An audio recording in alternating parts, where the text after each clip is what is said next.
Americans are carrying $1.28 trillion in credit card debt. The average household owes more than $100,000 across all debt categories. Yet luxury car sales just hit a record, designer brand revenue keeps climbing, and social media overflows every day with people performing a version of wealth that the numbers in their accounts do not support. Something does not add up. And this video is not about pointing fingers at anyone else. It is about running the calculation most people never run. Because once you see the numbers behind these 10 patterns, you cannot unsee them. Each of these behaviors has a financial cost that never shows up on a price tag. A dollar amount that compounds quietly in the background while the appearance of wealth gets more expensive to maintain.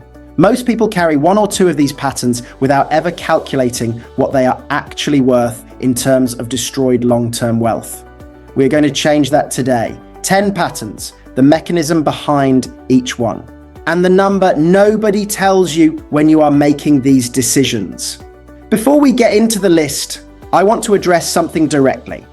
The line between genuinely enjoying your money and quietly destroying your ability to build wealth has become almost invisible.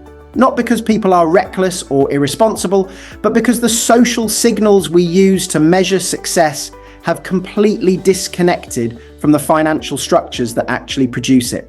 At some point, the monthly payment became the only filter most people apply to financial decisions. Can I make this payment? Yes, then I can afford it. That filter measures cash flow. It does not measure net worth trajectory. It does not measure opportunity cost. It does not measure what that decision is worth in 20 years of compounded alternatives. The result is a massive number of people who are cash flow stable and wealth negative at the same time. They can make every payment, they are building nothing underneath. That is the gap. These 10 patterns live in. Every single one of these 10 patterns shares one underlying mechanism. Understanding it once makes all 10 patterns instantly recognizable, including in yourself. The mechanism is this: optimizing financial decisions for external perception instead of internal structure. Think of it like two different operating systems running on the same device. One system asks, how does this decision look to other people? Will this signal success? Will this generate respect or admiration from my social environment? Every financial choice passes through that filter first. The other system asks, how does this decision perform for me? Does this move me toward financial independence? Does this build something that works whether or not anyone is watching? One system is expensive, exhausting, and accelerates as you go. The more you commit to the performance, the more the performance costs to maintain. The other is quiet, compounding, and largely invisible to the outside world, which is exactly how it builds. Here is the number that makes this concrete. Research on high-income households consistently shows that people actively building wealth allocate 2 to 5% of their income to status-related spending. People who appear wealthy but carry significant debt allocate 20 to 30% of their income to those same categories. On a $90,000 annual income, that is the difference between spending $2,000 to $4,500 per year on appearances versus spending $18,000 to $27,000. Invest that $15,000 to $22,500 annual gap at an 8% historical return instead of spending it on appearances. Over 30 years, that gap computes to approximately $1.7 to $2.5 million in terminal wealth. Not earned differently, just allocated differently. The 10 patterns are simply the most common ways that allocation goes wrong. Someone buys the cheapest version of the most expensive brand, the base model BMW, the entry-level Gucci belt, the starter bag from a luxury house. They want the badge without the underlying economics that the badge is supposed to represent. The financial mechanism is not just the purchase price. A base model luxury sedan costs roughly the same up front as a fully loaded mainstream vehicle. But the luxury vehicle carries premium maintenance, higher insurance rates, more expensive parts, and faster depreciation on a curve that already starts steep. Studies on total cost of vehicle ownership show that entry-level luxury vehicles can cost $3,000 to to $6,000 more per year to own than equivalent mainstream alternatives. Multiply that by 5 years. 2 vehicles over a decade, the badge costs $30,000 to $60,000 in real money that never appears on the sticker. Pattern 2. The constant money talk. The person who steers every conversation toward income, deals, or investments, always future tense. The deal closing next month. The investment about to pay off. Always projections, never results. The mechanism. People who have genuinely built wealth almost universally describe money as a private matter. The constant performance of prosperity is a substitution for the real thing, a signal that the present reality does not match the image being projected. Pattern 3. The designer item that costs more than what is in the bank. Someone carrying a $4,000 bag with $1,500 in savings. A luxury watch on a maxed credit card.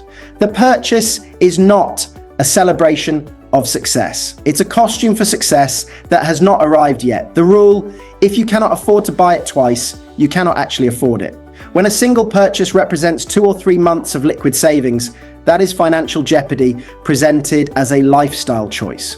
The bag might impress strangers for 3 seconds.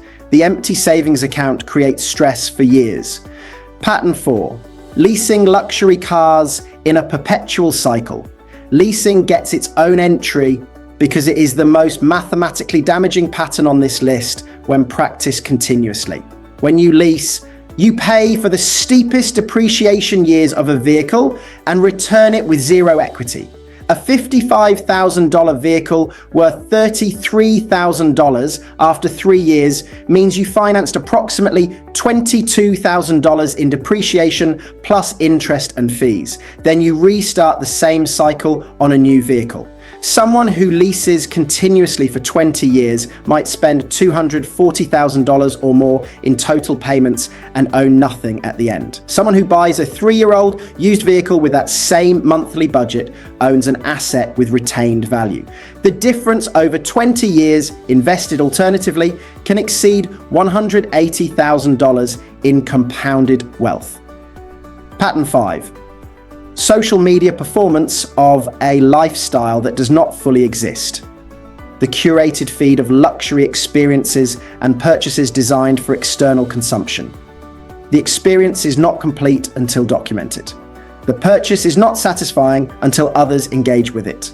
The financial mechanism, there is a documented pull toward consumption when social media engagement functions as the reward system. Financial decisions start flowing toward what photographs well rather than what compounds well. Pattern 6, the one-upper. Whatever you accomplished, their version was larger. Every interaction becomes a financial contest. The mechanism, every financial decision the one-upper makes is evaluated against social comparison rather than personal goals.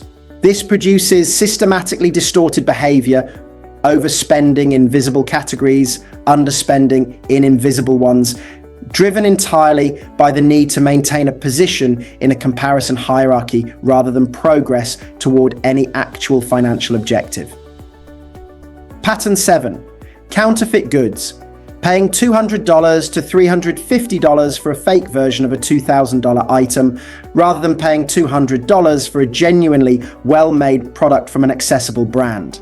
The fake does not deliver status. People who know luxury can spot it. The fake does not deliver quality. It was made to approximate appearance, not durability. The mechanism is pure loss. You paid for the logo without receiving it. For the same money, you could have genuine quality, just from a different name. Pattern 8. Promoting get-rich-quick opportunities. The constantly rotating sequence of opportunities always about to deliver results the previous ones did not. Forex, dropshipping, crypto day trading, MLM, always future tense. The potential justifies the current absence of actual results. The financial mechanism is cumulative loss. Capital deployed into negative expected value activities, time allocated away from wealth building work, and social capital consumed recruiting friends who lose money alongside you. Each opportunity feels genuinely different, but the outcome is structurally identical. Pattern 9. Condescending financial advice nobody asked for. Criticizing other people's financial choices and redirecting them toward your own decisions regardless of context. Your apartment is too modest. Your car should be newer. Your strategy should mirror theirs. The mechanism is self-justification. If your choices are correct, someone succeeding differently represents a threat to your narrative. The condescension is the defense. Genuinely confident financial decision-making does not require external confirmation. Pattern 10, overdoing it. Every item deliberately signaling wealth. Multiple visible logos simultaneously. The cologne that precedes you into the room. The aesthetic of wealth as a full-body costume. The mechanism, individually, each item might represent a reasonable purchase. Together, they communicate one message. I need you to see this. And that need is the most expensive operating cost in the entire list, not per item, but in the cumulative allocation of financial resources toward an audience that cannot confirm or build your net worth. Nobody calculates what these patterns cost in combination. Take the three most common. Leasing, instead of buying used, allocating 20 to 30% of income to status spending instead of 2 to 5%, and carrying a revolving credit card balance to fund lifestyle purchases. Run those three together on an $85,000 annual income over 30 years, with the difference invested at an 8% historical return.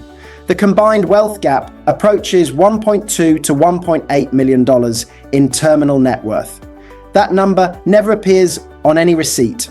It never shows up as a line item on a credit card statement.